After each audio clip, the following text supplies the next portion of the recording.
আহ, অনেক জল্পনা কল্পনায় ভরপুর মোদি ইউনূসের বৈঠক।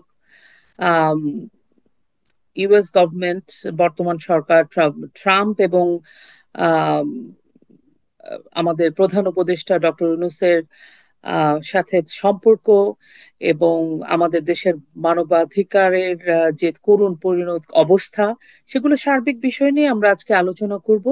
আমাদের সাথে আলোচনায় যুক্ত হয়েছেন সাংবাদিক, দা ভয়েসের এডিটর দস্তগীর জাহাঙ্গীর। তিনি ইউএস ব্যুরো চিফ এবং প্রেস এক্সপ্রেসের হোয়াইট হাউস করেসপন্ডেন্ট। দস্তগীর ভাই, আপনাকে দৃষ্টিকোণ একাত্তরের পক্ষ থেকে স্বাগত জানাই। আপনাকে অসংখ্য ধন্যবাদ, শায়লা আহমেদ। আমাকে আপনাদের এই অনুষ্ঠানে বা এই আলোচনায় আমন্ত্রণ জানানোর জন্য অসংখ্য ধন্যবাদ আবারও। আম, আর দস্তগীর ভাই, আপনি কেমন আছেন? আমার শ্রদ্ধেয় অগ্রজ সম, হুম। যাকে আমি গার্ডিয়ান হিসাবেও মানি, বেলাল বেগ, তিনি, তার কথায় আমি সবসময় বলি, খারাপ থাকার সময় কোথায়, কিন্তু আমরা খারাপ সময় কাটাচ্ছি। বুঝতে পেরেছি, আসলে আমরা সবাই বাংলাদেশি বাঙালি, আমরা সবাই ভীষণ একটা বাজে সময়ের মধ্যে দিয়ে যাচ্ছি। তা আমরা আলোচনা শুরু করি। আমি তো ভূমিকায় বললাম যে আমরা কি বিষয়গুলো নিয়ে আলোচনা করব। জি। প্রথমে আমি জানতে চাই, যেহেতু আপনি আম, আহ, মানে ইউএস ব্যুরো চিফ, সো অনেক কিছু হয়তো আপনি খুব ইন্টারনালি জানতে পারেন, দেখতে পারেন, বুঝতে পারেন। আপনার একটা ব্যাখ্যা আছে, সেই জন্য এটা দিয়ে আমি প্রথমে শুরু করি, ইউএস পার্টটা দিয়ে। জি। আওয়ামী লীগের সমর্থকদের একটা ধারণা ছিল, এবং হুম। মুক্তিযুদ্ধের পক্ষে সবকিছু মিলে, বিকজ আমরা তো সবাই আসলে একটা খুবই ভালনারেবল সময়ের মধ্যে দিয়ে যাচ্ছি। বিশেষ করে আওয়ামী লীগের ধারণা ছিল যে যেহেতু বাইডেন গভর্নমেন্টের সাথে ডক্টর ইউনূসের একটা অ্যালায়েন্স ছিল, রিলেশনশিপ ছিল, বিশেষ করে মিস্টার ক্লিন্টন এর ফ্যামিলির সাথে, যখন একটা গভর্নমেন্ট চেঞ্জ হলো, তখন আওয়ামী লীগ মনে করেছিল যে এভরিথিং, মানে সবকিছু ঠিক হয়ে যাবে এবং আহ, তাড়াতাড়ি করে আবার পরিস্থিতি অনুকূলে চলে আসবে। কিন্তু জানুয়ারি চলে গেল, এটা এপ্রিলে পড়ে গেল, সেরকম লক্ষণীয় কিন্তু পরিবর্তন কিছু হয়েছে, হয়নি তা না, বাট ভেরি স্লো, মানে ওরকম পরিবর্তন হয়নি। এটার ব্যাখ্যাটা আপনি কি মনে করেন, এটা কিভাবে ব্যাখ্যা করবেন আপনি? আবারও ধন্যবাদ জানিয়ে, আসলে এই যে কথাটা তুললেন, এটার সাথে আমি একমত নই, আবার দ্বিমত পোষণ করছি না। এর কারণ রয়েছে। দীর্ঘ সময় ধরে যে মানুষগুলো নির্যাতিত হচ্ছে, আমি বলছি বাংলাদেশের স্বাধিকারের পক্ষে যারা, একাত্তরের পক্ষে যারা, বঙ্গবন্ধুর যারা, জয় বাংলার যারা, বায়ান্নের যারা, প্রতিটি মানুষের প্রতিটি মুহূর্ত যাচ্ছে খুবই একটি অস্বাভাবিক পরিস্থিতির মাঝে। অতএব বাংলাদেশের একটি বিরাট গোষ্ঠী জনগণ, যদি এটাকে বলা হয় 33% অথবা 30%ও ধরেন, 18 কোটির, এটা বিরাট সংখ্যক একটা মানুষ, তাদের বাড়িতে তারা থাকতে পারছে না। তাদের যে ব্যবসা বাণিজ্য, এমনকি গবাদি পশুর যে বাণিজ্য, এমনকি পুকুর বা মাছ চাষ, সমস্ত কিছুই বেদখল, পুরানো হয়েছে, এমনকি পশু পুরানো হয়েছে। আহ, বহু মানুষের সাথে যোগাযোগ আমাদের, তারা যোগাযোগ করে, যেহেতু আমাদেরকে অনলাইনে পেয়ে যান, যে তাদেরকে কোনো ক্রমে বাড়ি ফিরে যাওয়ার কোনো উপায় আছে, তৈরি করা যায় কিনা। তা অতএব আপনি যেটা জানতে চাইলেন, ইউএসএ এর রাজনৈতিক সরকার বা ইউএসএ এর সরকার পরিবর্তনে দ্রুততম সময়ে বাংলাদেশের কি পরিবর্তন বাংলাদেশের মানুষ অপেক্ষায় ছিল, সেটা কি, যদি কেউ ধারণা করে থাকে, কেউ বিশ্বাস করে থাকে, বা কারো মানে এই ধরনের ইয়ে হয়ে থাকে যে পৃথিবীর অন্য কোনো শক্তি এসে বাংলাদেশে বা পৃথিবীর কোথাও কাউকে ক্ষমতায় বসিয়ে দিবে, সেটা কিন্তু সঠিক নয়। এটাই পৃথিবীর ইতিহাসেই নয়। আমাদের ভারতবর্ষের ইতিহাসে যদি আমরা যাই, আমরা দেখব যে ভারতে মুঘল সাম্রাজ্যের প্রতিষ্ঠাতা, উনি কিন্তু এসে আবার ফিরে চলে যেতে হলো কাবুলে, আবার ওনাকে শক্তি সামর্থ্য জোগাড় করে আবারও ভারত আক্রমণ করতে হলো খাইবার পাস দিয়ে। যা, এই বিষয়টা যে মানে এইটা একটি উদাহরণ, এরকম শত শত, বা আমরা যদি ইতিহাস পর্যালোচনা করি, দ্রুততম সময়ের মাঝে পৃথিবীতে একটি মাত্র দেশই স্বাধীন হয়, সেটা হলো বাংলাদেশ 9 মাসের যুদ্ধে।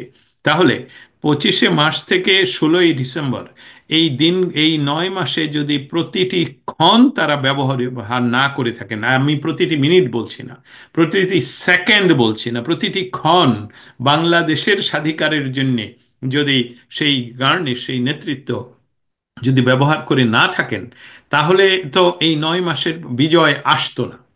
যেহেতু এই 9 মাসে প্রতিটি ব্যক্তি যারা যুক্ত ছিলেন নেতৃত্বে, প্রতিটি বাঙালি যারা যুক্ত ছিলেন মানসিকভাবে বাংলাদেশের স্বাধীনতার পক্ষে, এবং আমরা যারা, আমি তখন শিশু ছিলাম, আমি তাও বলছি, যারা মুক্তিযুদ্ধে অংশগ্রহণ করতে পেরেছিলেন তাদের সংখ্যা অতি নগণ্য। আমি বলছি সেই অর্থে যে আমি বলছি অস্ত্র নিয়ে যুদ্ধ করার কথা, কিন্তু সারা বাংলাদেশের বাঙালিরা একত্রিত হয়ে এই স্বাধিকার চেয়েছিলেন, যার জন্য স্বাধিকার চলে আসলো 9 মাসের ভিতরে। তা আপনার এই কথার উত্তরে যে না, প্রাক মানে এটা এটা কিভাবে বলবো, বাংলাদেশ আওয়ামী লীগ কি একমাত্র পার্টি যেটা বাংলাদেশের স্বাধীনতার উপর আক্রমণ হলে তারা প্রতিবাদ করে, 71-এর ওপর আক্রমণ হলে তারা প্রতিবাদ করে, বা এই বাংলাদেশের জাতীয় সঙ্গীত, ইউ নেম ইট, বাংলাদেশের যে কোনো কিছু, বাংলাদেশের অস্তিত্বের উপর আঘাত আসলে একটা মাত্র পার্টি সে প্রতিবাদ করে। অতএব সেই পার্টির যদি তারা মনে করে যে তাদেরকে দ্রুততম সময়ে তাদের আবার কেউ ক্ষমতায় বসিয়ে দিবে, সেই চিন্তার চেয়ে সবচেয়ে আমি যেটা বলছিলাম যে এই পার্টি যে ওনারা যখন মানে বাংলাদেশ আওয়ামী লীগ আসলেই আসলেই বলতে পারে, এটা আমার একটা ধারণা, আসলেই বলতে পারে যে বাংলাদেশের স্বাধিকার আন্দোলনের আসলেই তারা নেতৃত্ব দিয়েছেন, এবং এটা দাবিও করতে পারেন, কারণ ওনাদেরই ব্যথাটা সবচেয়ে হয় সেখানে। বাংলাদেশ আওয়ামী লীগকে বাংলাদেশের জনগণ সবচেয়ে খারাপ মুহূর্তগুলোতে ভোট দিয়ে নির্বাচিত করেছেন। 1970, 1996, 2008, এই ওই সময়গুলোতে আওয়ামী লীগ সরকারে ছিলেন না, না থাকাতেও জনগণ ভোট দিয়ে তাদেরকে নির্বাচিত করেছেন। আওয়ামী লীগের এই দুঃসময়ে, বা বাংলাদেশের এই দুঃসময়ে যে বিষয়টা ঘটলো, সেটা ঘটলো কি, বাইডেন প্রশাসন হঠাৎ করে সরে যেতে হলো, যে মানুষ বা পৃথিবীব্যাপী সবাই ধারণা করেছিল যে ট্রাম্প ক্ষমতায় আসবে না, কিন্তু ট্রাম্প ক্ষমতায় তো আসলেনই, এবং ট্রাম্প প্রশাসনের বহু মানুষ বহু ব্যক্তিবর্গ রয়েছেন যারা পার্সোনালি ডক্টর ইউনূসকে পছন্দ করেন না, ইনক্লুডিং ডোনাল্ড ট্রাম্প। কারণ প্রথমত, ডোনাল্ড ট্রাম্প নিজের প্রতিপক্ষ যারা ডেমোক্রেট, এবং ডেমোক্রেটদের যারা ইনফ্লুয়েন্সিয়াল, সেই ইনফ্লুয়েন্সিয়াল একটা পরিবার হলো ক্লিন্টন। সেই ক্লিন্টন পরিবারের বন্ধু হলেন আমাদের ইন্টারিম গভর্নমেন্টের প্রধান উপদেষ্টা, এবং উনি অনেক যেটাকে আমরা বলবো ক্যাম্পেইনে উনি অনেক চাঁদাও দিয়েছেন ডেমোক্রেটদের। এবং 2016 সনে ট্রাম্প যখন প্রথমবারের মতন নির্বাচিত হয়ে আসেন আমেরিকার প্রেসিডেন্ট হিসাবে, তখনই ডক্টর ইউনূস প্যারিসের এক ইউনিভার্সিটিতে লেকচারে উনি বলেছিলেন যে আমেরিকাতে রাহুগ্রাস হয়েছে, যেটা পৃথিবীব্যাপী অন্ধকার নিয়ে আসতে পারে, এবং ট্রাম্প সেটা জানে, তো ওনার টেবিলে সেটা আছে। কিন্তু বিষয়টা হলো যে আমি যদি এটার সার সংক্ষেপে এটা শেষ করি মোটা দাগে, এখানে ফসল পাকা, কৃষক কোথায়? ফসল পাকা, কৃষক কোথায়? একদম। মানে কৃষককে আসলে রেডি হতে হবে কৃষক, ফসলটা তোলার জন্য। ফসল যদি, কৃষক যদি না আসে তার যে সৈন্য সামন্ত নিয়ে, তাহলে ফসল তো অন্য কেউ আপনার ঘরে তুলে দিয়ে যাবে না, আপনাকে আপনাকে আসতে হবে, নামতে হবে, কাটতে হবে, মারাই করতে হবে, তারপর আপনার এই ইয়াতে ঢালিতে রাখতে হবে, এবং সেসবগুলো বিভিন্ন প্রক্রিয়ায় আপনাকে সংরক্ষণ করতে হবে, যেটা গত অনেক বছর ধরেই হয়তো বা সংরক্ষণ প্রক্রিয়াটা অ্যাক্টিভ ছিল না। আমি মনে হয় কিছুটা বুঝতে পেরেছি। আহ, তো এই ক্ষেত্রে আপনি যে বললেন ফসল রেডি, কৃষক কোথায়? আহ, আসলে যে কৃষক যে রেডি হবে, আমি আওয়ামী লীগ বলো, আর আপনি বললেন যে আওয়ামী লীগই একমাত্র মুক্তিযুদ্ধের পক্ষের কোনো মুক্তিযুদ্ধের উপরে কোনো অ্যাটাক হলে, পরাজিত শক্তি যখনই মুক্তিযুদ্ধের উপরে অ্যাটাক করার চেষ্টা করেছে, আওয়ামী লীগ নামক দলটি মুক্তিযুদ্ধের পক্ষের দল, তারাই রুখে দাঁড়িয়েছে, তারাই প্রতিবাদ করেছে, তারাই ঢাল হয়ে মুক্তিযুদ্ধকে রক্ষা করেছে। বাট আমি একটু সংযোজন করব ভাই, মুক্তিযুদ্ধের পক্ষেরও কিন্তু একটা বিশাল ফোর্স আছে। তারা কিন্তু গত 16 বছর বা সব সময় আওয়ামী লীগ, বঙ্গবন্ধু শেখ হাসিনার প্রশ্নে আনকন্ডিশনালি আওয়ামী লীগকে সাপোর্ট করে আসছে টিল টুডে। এবং সেই কারণে আজকেও একজন মুক্তিযোদ্ধাকে মেরে তার বাড়ি থেকে বের করে দেওয়া হয়েছে, তার বাড়ি দখল হয়ে গেছে, বিকজ সে মুক্তিযোদ্ধা। এবং সে মানে তারা ধরেই নাই মুক্তিযুদ্ধ মানে আওয়ামী লীগ। এবং মুক্তিযুদ্ধের পক্ষের যে বড় ফোর্স, তারা হয়তো সরাসরি কোনো দলের সাথে যুক্ত নয়, রাজনৈতিক দলের সাথে, কিন্তু ভোটটা তারা আওয়ামী লীগের পক্ষে দেয়, আওয়ামী লীগের মানুষ হয়ে গেছে। এটাও কিন্তু আছে। তো আর কৃষক যে নেই, কারণ কেউ তো নামতে পারছে না। আপনি জানেন, আপনার সাথে মানবাধিকার বিষয়টা নিয়ে আমি কথা বলবো, যে কিরকম অবস্থা, একটা মানুষ যে নামবে, একটা গ্রুপ যে নামবে রাস্তায়, এরকম তো আসলে 54 বছরে আমরা কখনো উইটনেস করি নাই। আমি ওই প্রসঙ্গটাতে আসবো, তার আগে আমি আরেকটা প্রসঙ্গে যেতে চাই। আপনি যেহেতু আপনাকে পেয়েছে, এই সুযোগটা কাজে লাগাতে চাই। সম্প্রতি আমেরিকার একজন উচ্চপদস্থ সামরিক কর্মকর্তা বাংলাদেশ ভিজিট করেছেন, এবং আমরা শুনেছি উনি ভেরি হাই অফিসিয়াল, মানে অনেক উঁচু র্যাঙ্কের একজন মানুষ। আপনি কি জানেন ওনার উদ্দেশ্যটা কি ছিল? উনি কেন গেছেন? আর্মি হঠাৎ করে চুপ হয়ে গেল।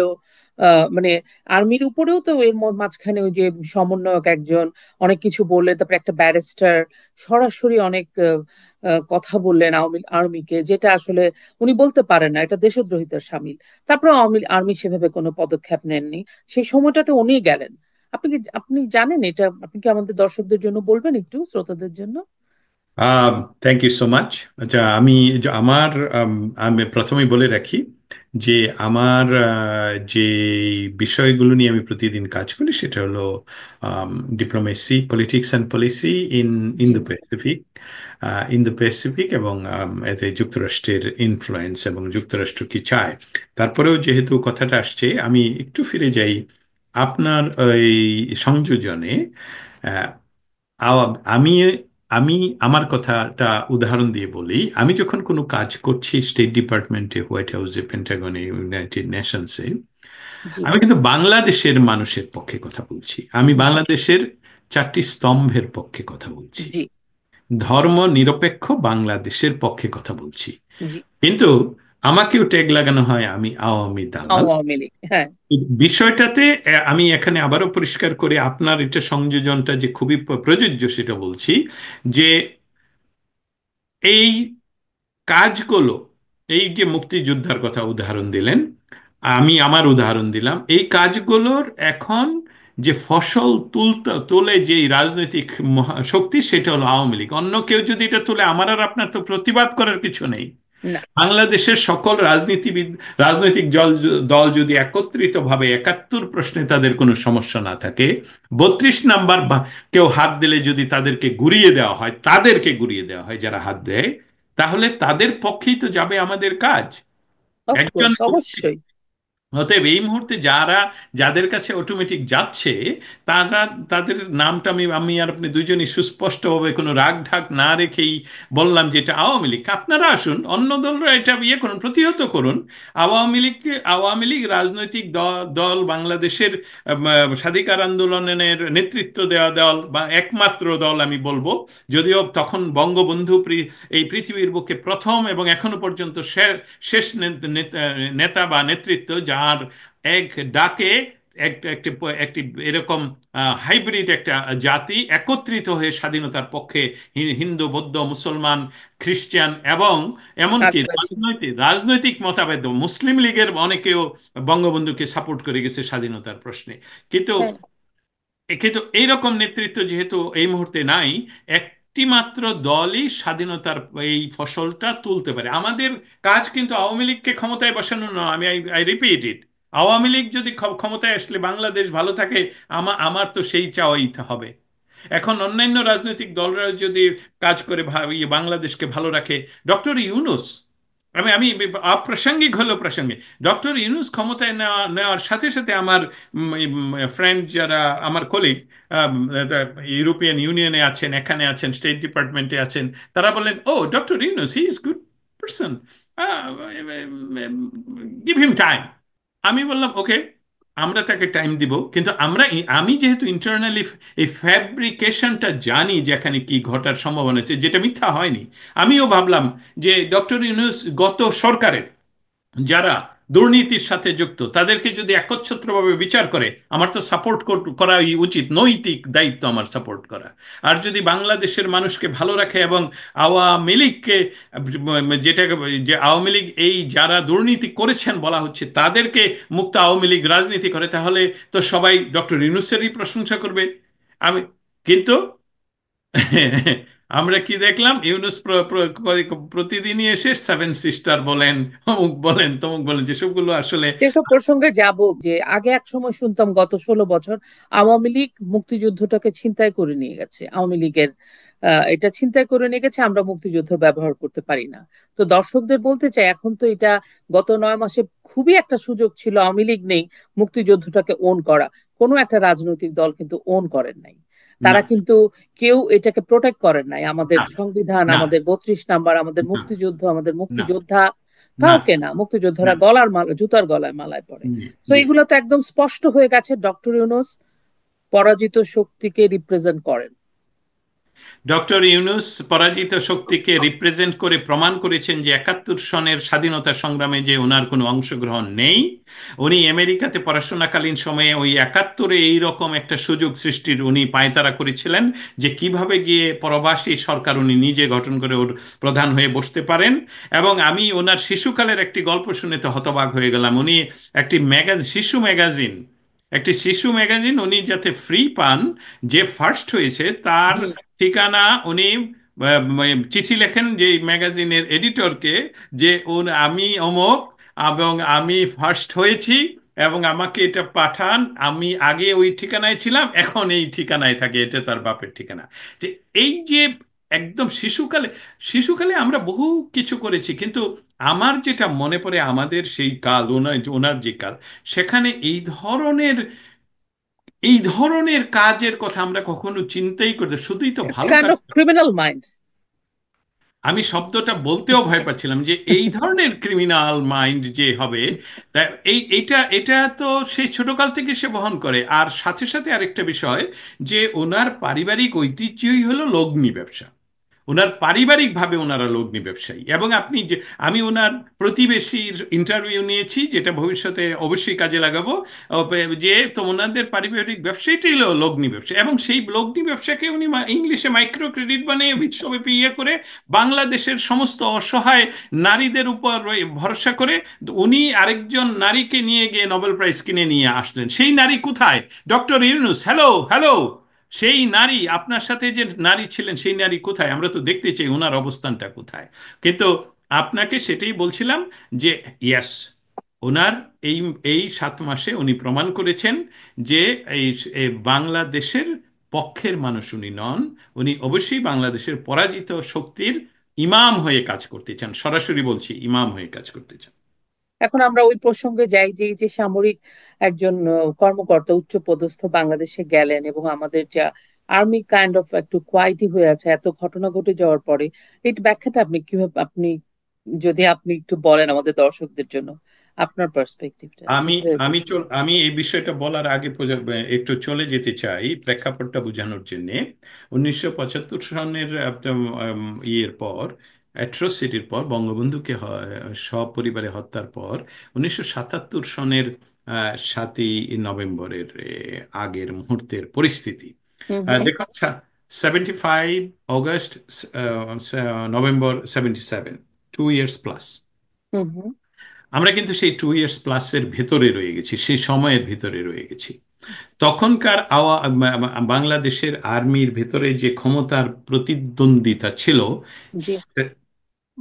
সেক্টর কমান্ডার্স, দিস দ্যাট, বা- এই এত 53 বছর পর বা 50 বছর পর বা আর আর 48 বছর পর এখন কিন্তু ওই ধরনের সেগমেন্টলি নেই। তাদের কমান্ড অনেকটাই নেতৃত্ব তাদের রয়েছে, কিন্তু এখানে সুস্পষ্ট বিভাগ রয়ে গেছে বাংলাদেশ আর্মির ভিতরে। একটি হলো একটা বড় সংখ্যক রয়ে গেছে যারা 71-এর পক্ষে, বাংলাদেশের পক্ষে, বাংলাদেশের স্বাধীনতার পক্ষে। কিন্তু এই এই নাম্বারটা বলতে আমার খুব ঘৃণা হয়, কারণ এটা বাংলাদেশকে যারা বেদখল করেছে তারা এই এই এটাকে খুব ব্যবহার করে। সেটা হলো গত 15 বছর, গত 15 বছর। কিন্তু আমি এখন ব্যবহার করছি অন্য একটা আপনার এটার উত্তর দেওয়ার জন্য, যে জি। গত 15 বছরের বাংলাদেশে একটা সুযোগ সৃষ্টি তারাই করে, তারা অনুপ্রবেশ ঘটায় বাংলাদেশ আওয়ামী লীগ যে ক্ষমতায় ছিল, এবং সেখানে বসে তারা কিন্তু এই বাংলাদেশ আর্মির ভিতরেও বিরাট সংখ্যক তাদের অনুগামী অনুপ্রবেশ ঘটায়। আমি শুধু আপনাকে দিয়ে এই প্রশ্নটা যে প্রমাণ করার চেষ্টা করব, সেটা হলো যারা আওয়ামী লীগ সরকারের সাথে যুক্ত ছিলেন, যারা আওয়ামী লীগকে সাপোর্ট করেন, যারা বাংলাদেশকে সাপোর্ট করেন এবং মনে প্রাণে বাংলাদেশকে বিশ্বাস করেন, বঙ্গবন্ধু ভালোবাসেন, আপনি যদি আপনার চতুর্দিকের 100 জন মানুষকে জিজ্ঞেস করেন যে আওয়ামী লীগ 15 বছর ক্ষমতায় ছিল, তুমি তোমার কতজন আত্মীয়কে আর্মিতে পাঠিয়েছো, তুমি তোমার কতজন ইয়াকে এই আওয়ামী লীগের সুবিধা নিয়ে কতজনকে অমুক জায়গায় পাঠিয়েছো, আপনি প্রায় খুঁজে পাবেনই না। আমার চতুর্দিকে কেউ নেই। অতএব আমার নেই। আপনার নেই, আমার একদমই নেই। আমারও নেই।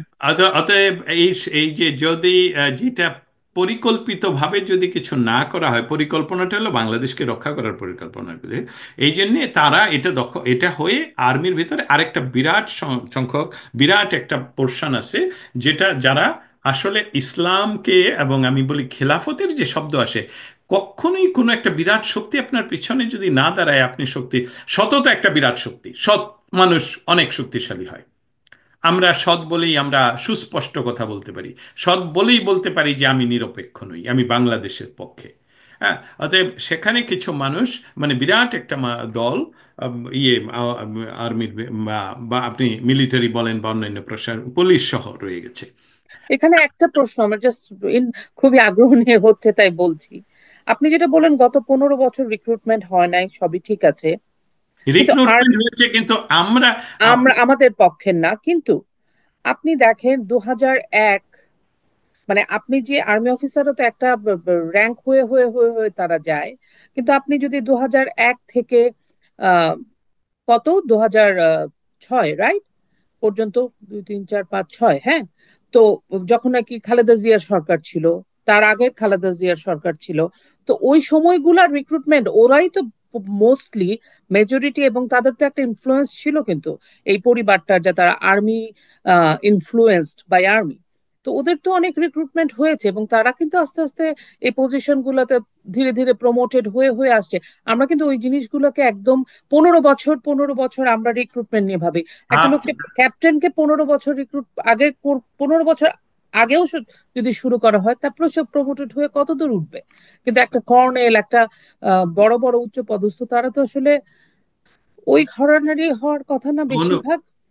উদাহরণ ছোট থেকে দিলে, বড় যেভাবে দিচ্ছেন বড় করলেই, আপনার যেহেতু গত 15 বছরে আপনার কোনো আত্মীয়কে, আপনার কোনো নিফিউ অথবা কাউকে আর্মিতে পাঠাননি, তার অর্থ পাঠায় হলো যে আমিও পাঠাইনি। এটাকে একটু এক্সপান্ড করে আপনি যদি এটা বাংলাদেশব্যাপী ছড়িয়ে দেন, চিত্রটা একই, একই। একদম একই। কিন্তু আওয়ামী লীগের উপর ওই যেরকম হেলমেট বাহিনী, অমুক বাহিনী, ছাত্রলীগের ভিতরে অনুপ্রবেশ, আওয়ামী লীগের সেন্ট্রাল কমিটিতে অনুপ্রবেশ, সমস্ত জায়গায়। অতএব তারা একটা দীর্ঘমেয়াদী পরিকল্পনার ভিতর দিয়ে এই জায়গাটাতে আসছে। এখন American general, American general. American general, আমরা আসলে যে বিষয়টা অনুমান নির্ভর কথা বলা আসলে ঠিক হবে না, যেহেতু পেন্টাগনের কাছে এখনো প্রশ্নটার উত্তর আমি পাইনি।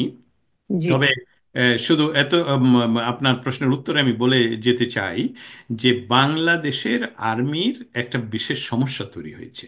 এই সমস্যাটা হলো যে তাদেরকে ব্ল্যাকমেল করার খুব একটা সহজ উপায় হয়ে গেছে। সেটা কি? তারা তার ওনারা শপথ নিয়েছেন 18 কোটি মানুষকে বহিঃশত্রুর আক্রমণ থেকে রক্ষা করবেন।